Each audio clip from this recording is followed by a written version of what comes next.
welcome to ISTV English News. Let's take a look at the top stories first. Ningol Chakauba celebrated widely in the state with traditional fervor. And one lady killed by a man while trying to rape. Alleged accused killed by public mob. Now the news in details. Ningol Chakauba, one of the biggest festivals of the Manipuri people, is being celebrated today with traditional fervor and gusto. Despite the recent bomb blasts in Imphal, people showed great enthusiasm for this traditional festival, which celebrates the bond between sisters and brothers. Married women in their finery were seen going to their maternal homes since early morning. As in the past, this year too, several civil society organizations organized community Ningol Chakauba at different places where married women belonging to different religious groups and communities were invited and presented with gifts. One lady was killed by a man while he was trying to rape her at Moidangpok.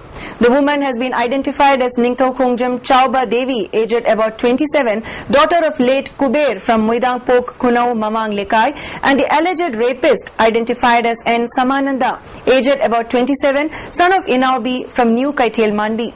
The incident occurred at around 6:30 p.m. yesterday, while the accused was killed today by the locals at around 3:30 a.m. Speaking to ISTV News, one relative of the victim, Chauba, condemned the incident and clarified that Samananda was killed by public mob.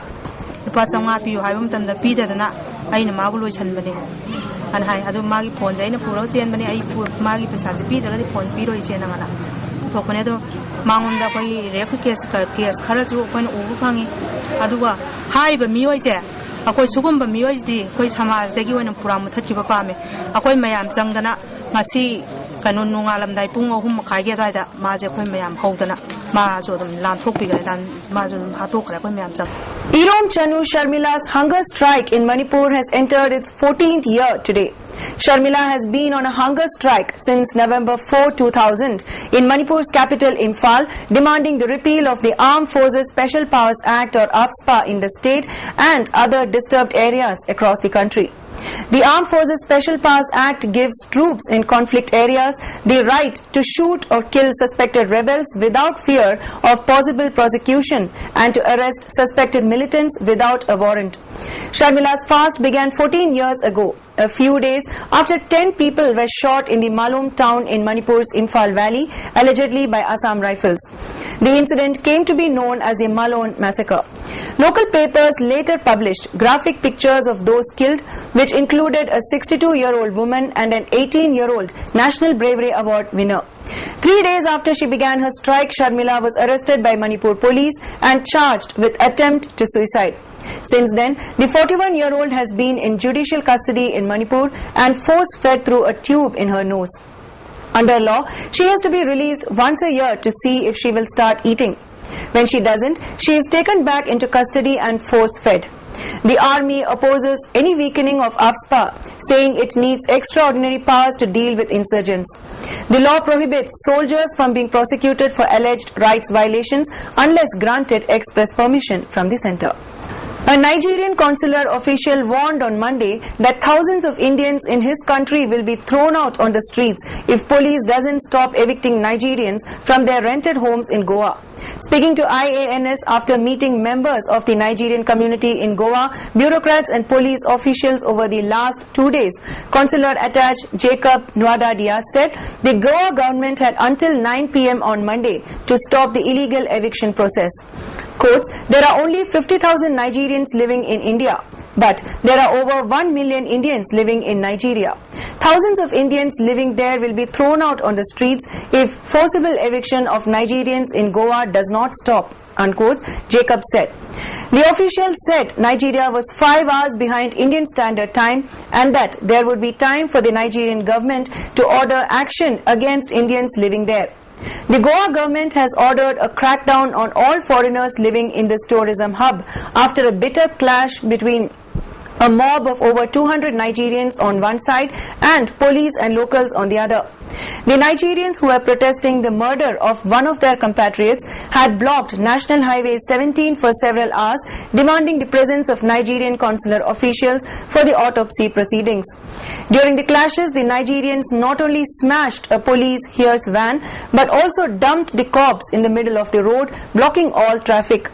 They later snatched lathis from the intimidated policemen who were mute spectators and began to threaten the locals as well as the policemen themselves for a couple of hours. Over 50 Nigerians were arrested following the violence.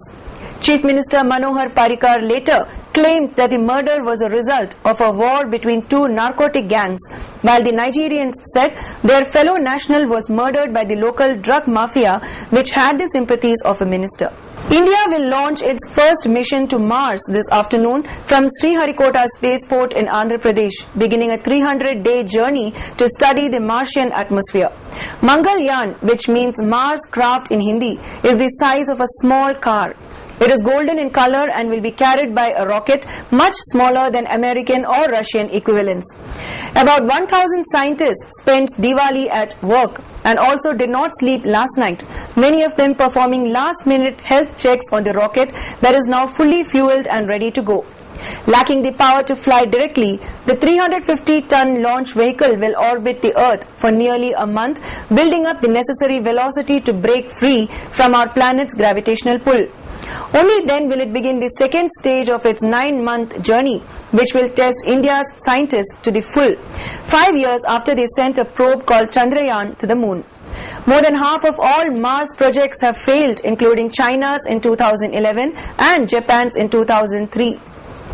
Only the United States, Russia and the European Union have successfully reached there. The total cost of the project is 450 crores, 1/6 of the cost of a Mars probe set to be launched by NASA in 13 days. The 1,350-kilogram unmanned orbiter must travel 485 million miles over 300 days to reach the red planet next September. In the midst of Diwali celebrations, there was a pall of gloom over the families of 5 farmers in Vidarbha. The distressed farmers took the extreme step of ending their lives in the last 48 hours after being unable to buy their family sweets and clothes for the festival. Among the victims, 3 were from Wardha and 2 were from Yavatmal, taking the total death toll to 683 in 2013 as of date. Officials identified the 5 as Ashok Sate, Yavatmal, Bharat Ade from Yavatmal, Ramesh Vadadkar from Wardha, Devidas Thakare from Wardha and Vittal Rao Ladhi from Wardha. While one of them hanged himself, the other 4 consumed pesticide. And now let's take a look at the top stories once again. Ningol Chakoba celebrated widely in the state with traditional fervor, and one lady killed by a man while he was trying to rape her, alleged accused killed by public mob. Thanks for watching ISTV News. From all of us here, wish you all a happy Ningol Chakoba.